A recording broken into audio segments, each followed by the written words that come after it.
প্রধান অতিথি এবং বিশেষ অতিথি এবং আমার গুরু ভাই বোন এবং যারা এখানে অন্যান্য ধর্মাবলম্বী আমাদের সনাতন ধর্মাবলম্বী হিন্দু ভাই বোন আছে, সকলের প্রতি আমি সপ্রীতি জয়গুরু সম্ভাষণ এবং নমস্কার জ্ঞাপন করি। ঠাকুর মহারাজ প্রসঙ্গে বলার জন্য আবিষ্ট হয়েছি। ঠাকুর মহারাজ সনাতন ধর্মে অনেক সাধু মহাপুরুষ রয়েছেন যারা ভগবানের কথা বিভিন্নভাবে প্রচার করেছেন, বিভিন্নভাবে লিখেছেন, দেখেছেন, কিন্তু ঠাকুর মহারাজের দিক নির্দেশনা ছিল অন্যরকম। তিনি প্রথমেই জীবনের প্রথম থেকেই তার উদ্দেশ্য ছিল সৎ শিক্ষা বিস্তার, এবং সৎ শিক্ষা বিস্তার করতে গিয়ে ঠাকুর মহারাজ সেই তদানীন্তন সময় এই ব্রিটিশ ঔপনিবেশিক আমলে সেই ভারতবর্ষে ব্রিটিশ পিরিয়ডে ঠাকুর নিজের খরচায় ইংরেজি স্কুল পর্যন্ত তৈরি করেছিলেন। একজন সিদ্ধ মহাপুরুষের কর্মকাণ্ডের ভিতরে এগুলো একটা বিরল দৃষ্টান্ত। ঠাকুর প্রথম থেকে চেয়েছিলেন যে জাতিকে শিক্ষিত করে তুলতে হবে, সনাতন ধর্মাবলম্বী তথা যে কোনো জাতি। ঠাকুরের ইচ্ছাই ছিল এটা যে শিক্ষিত জাতি প্রকৃত ধর্মের মর্যাদা অনুধাবন করতে পারবে, এবং সেই জন্য সেই ব্রিটিশ পিরিয়ডে ঠাকুর নিজের খরচায় তার জন্মস্থানে কুতুবপুরে সাধারণ স্কুল করেছিলেন এবং ইংলিশ স্কুল খুলেছিলেন। এরকম ঘটনা ঠাকুর জীবনে আছে। তিনি চেয়েছিলেন যে শুধু ধর্ম নয়, জাগতিক যে শিক্ষা ব্যবস্থা সেটাও সবাইকে জানতে হবে, বুঝতে হবে এবং সেইভাবে চলতে হবে। এই জন্য দেখা গেছে ঠাকুর সেই স্কুল, মহাবিদ্যালয়, এমনকি ঠাকুর যখন সাধন ভজন করেছিলেন, সাধন ভজন করে একটা সময় তিনি প্রায় পাগল প্রায় এরকম একটা ভাবে ছিলেন, ভাবতময়তা ভাবে ছিলেন।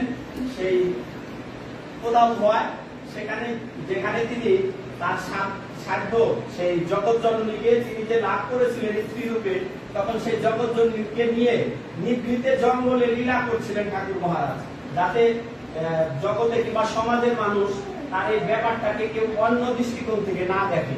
এই জন্য তিনি সেই প্রত্যন্ত জঙ্গলি হাজংদের ভেতরে ওখানে তিনি সেই মহামায়াকে নিয়ে লীলা করছিলেন। তখন মানুষের খেয়ে পড়ে বাঁচার জন্য অন্নের ব্যবস্থা করতে হয়। ওই হাজং জাতিরা, সেই অশিক্ষিত গ্রাম্য হাজং জাতিরা ঠাকুর মহারাজের সেবার ব্যবস্থা করেছিলেন। একজন সাধু এখানে রয়েছে, না খেয়ে মরবে নাকি, সবাই মিলে তাকে খাবার দিত। দেখেন ঠাকুর কতটা কৃতজ্ঞ ছিলেন। সাধন ভজন করেছেন বলে তিনি নিজেকে কখনো অহংকারে ঢেকে রাখেননি। তখন ঠাকুর বলতেন, তোদের খাবার আমি খেতে পারি, তোদের বিনিময়ে যদি তোদের কিছু দিতে পারি, তা না হলে তোদের খাবার খাবো না। বলে বিনিময়ে তুমি আমাদের কি দিবে? তুমি তো সাধু, তোমার কাছে কিছু নাই। বলে আমি অনেক শিক্ষিত, তোদের বাচ্চাদের আমি লেখাপড়া করাবো, আমি তোদের বাচ্চাদের টিচার হবো, এখানে আমি একটা স্কুল তুলবো, একটা এখানে ঘর বানিয়ে দে, এখানে সেই নিচু হাজর জাতি বাচ্চাদের ঠাকুর মহারাজ সেই পাঠ শিক্ষা দিতে লাগলেন, সাধারণ পাঠ শিক্ষাগুলো দিতে লাগলেন। এবং এটা আস্তে আস্তে ব্যাপারটা স্প্রেড হয়ে যায়। ব্রিটিশ পিরিয়ডে আইন ব্যবস্থা করা ছিল, কোথাও কোনো কিছু হলেই তারা সন্দেহের দৃষ্টিকোণ থেকে দেখতো যে এটা কোনো স্বদেশী আন্দোলন কিনা, কিংবা ওদের উপরে কোনো চড়াও হচ্ছে কিনা। এই ব্যাপারটা কিভাবে স্প্রেড হয়ে গেছে। তারপরে সেটা দেখতে এসেছে, সেই ব্রিটিশ পুলিশরা দেখতে এসেছে যে সাধুটা এখানে কি করছে এত বড় বাচ্চা কাচ্চা নিয়ে। পরে দেখলো যে ব্যাপারটা তো ভালো, অনেক ভালো, এবং সেখানে ঘোষণা দিয়ে গেল এই সাধু তো অনেক বড় ভালো কাজ করছে এবং সরকার থেকে একে বেতন দিতে হবে, যাতে বাচ্চাদের তারা শিক্ষা লাভ করাতে পারে, লেখাপড়া শিখায়। এই জন্য তাকে সেই ঠাকুরের সেই স্কুল মঞ্জুরি পেল সরকার থেকে, তখন ব্রিটিশ সরকার থেকে, সেই কোথাও সেই প্রত্যন্ত অঞ্চলে। এই হচ্ছে আমাদের ঠাকুর। যে ঠাকুর শুধুমাত্র সাধন ভজন করে ধর্মের কথা বলে শেষ করেছে তা না, তিনি চেয়েছেন এবং তিনি বারবার বলেছেন এই কথা তার বাণীতে, যে আমি চাই ধর্মের ভেতর দিয়ে এই অধপতিত জাতিকে উঠিয়ে তুলতে এবং আত্মার স্বরূপ জ্ঞান দান করতে, বিশ্ব যুগের আদর্শ সবার ভিতরে প্রতিফলিত করতে। ঠাকুর সাধু ছিলেন, কেউ সাধু হারাতে চাননি। ঠাকুর বলেছিলেন যে আগেকার ঋষিরা ছিলেন গৃহস্থ, এবং গৃহস্থ হয়ে পূর্ণ শিক্ষা লাভ করে তারা সংসার করেছেন এবং আত্মার স্বরূপ জ্ঞান লাভ করে ধর্মের সঠিক মর্যাদা বোঝাতে সক্ষম হয়েছিল। এবং সেই জন্য ঠাকুর বলেছেন যে আমি চাই তোমরাও গৃহস্থ হবে, ঋষি ভাগ দ্বারা আদর্শ গৃহস্থ হবে এবং ধর্মের ভেতর দিয়ে তোমরা সংসার করে ভগবানকে কিংবা পরমাত্মাকে লাভ করবে। এটাই ঠাকুরের গৃহস্থদের প্রতি প্রধান অভিপ্রায় ছিল। যে তোমরা সংসার করবে অবশ্যই, কিন্তু ধর্মনীতি মেনে। আমাদের সনাতন ধর্মে একটা কথা আছে, ধর্ম রক্ষিত রক্ষিতম, মানে আপনি যদি ধর্ম ধারণ করেন কিংবা ধর্মকে রক্ষা করেন তবে ধর্ম আপনাকে অবশ্যই রক্ষা করবে। এবং সেই প্রচেষ্টায় ঠাকুর মহারাজ করেছিলেন আদর্শ গৃহস্থ জীবন মানে প্রতিষ্ঠার মাধ্যমে।